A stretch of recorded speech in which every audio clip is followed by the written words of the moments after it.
បាទសួស្តីបងប្អូននៅក្នុងប្រព័ន្ធ YouTube ទាំងអស់នេះជាសកម្មភាពខ្ញុំបិទស្គុតខ្មៅរលោងទៅលើម៉ូតូអាសង់បន្ទាប់ពីយើងបិទតែមវា015តឡើងមក015ហើយយើងបិទខ្មៅរលោងបងវាធ្វើឲ្យវាមើលទៅម៉ូតូយើងទៅបន្ទិញហ្នឹងបងវាមានសភាពចាងអញ្ចឹងណាបងហើយយើងបិទយើងចាប់ដើមបិទយើងបកស្គុតពាក់កណ្ដាលយើងបិទវាចាប់ពីគូតក្រួយរុញទៅមុខហើយយើងបិទឡើងមកផ្នែកខាងលើដើម្បីកុំឲ្យវាមានដីមានអីតលីអីចូលទៅសាច់ខាងក្នុងស្គុតអញ្ចឹងណាបងប្អូនយើងបិទអញ្ចឹងវាអត់សូវមានដីមានអីតោងបងប្អូនហើយបន្ទាប់ពីបិទខាងលើហើយយើងមកបិទខាងក្រោមមកកន្លែងបកកន្លែងប៉ោងកន្លែងបូមហ្នឹងយើងធ្វើលុញវាចែកសាច់ស្គុតឲ្យមក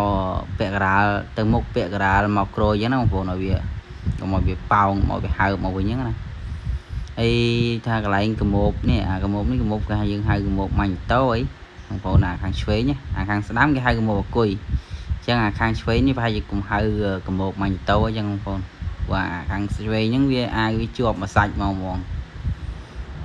នេះបន្ទាប់ពីយើងបិទអាហ្នឹងហើយយើងរុញវា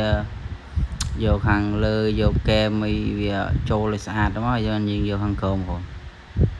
ពេលច្រើនខ្ញុំអ៊ុតយកខាងលើឲ្យហើយមុនបន្ទាប់មកបានខ្ញុំយកខាងក្រោមបងព្រោះខាងក្រោមវាដីមានកតិចអីវាធ្លាក់មកក៏វាអត់ចូលដែរវាធ្លាក់ទៅក្រោមហើយនេះបន្ទាប់យើងដុំរុញខ្លះយើងប្រើដុំរុញខ្លះយើងប្រើមេដៃខ្លះបងប្អូនយើងបើការជំនាន់ខ្ញុំរៀន2019ដូចជាខ្ញុំប្រើតែមេដៃសុទ្ធបងប្អូន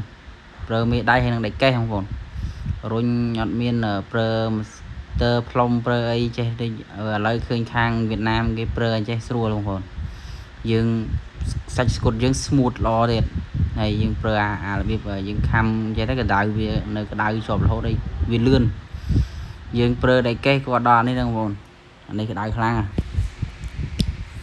ហើយសាច់ស្គុតវាប្រើអានេះសាច់វាលងស្អាតជាងវាក្តៅវា smooth ក្តៅស្មើ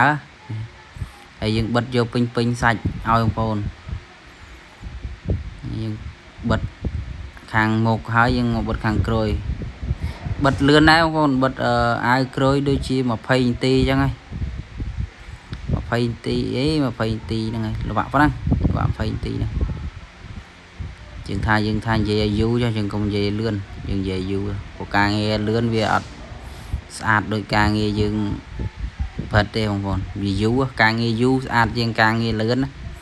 តិចថាលឿនស្អាតជាងការងារយូរអត់ទេបងប្អូន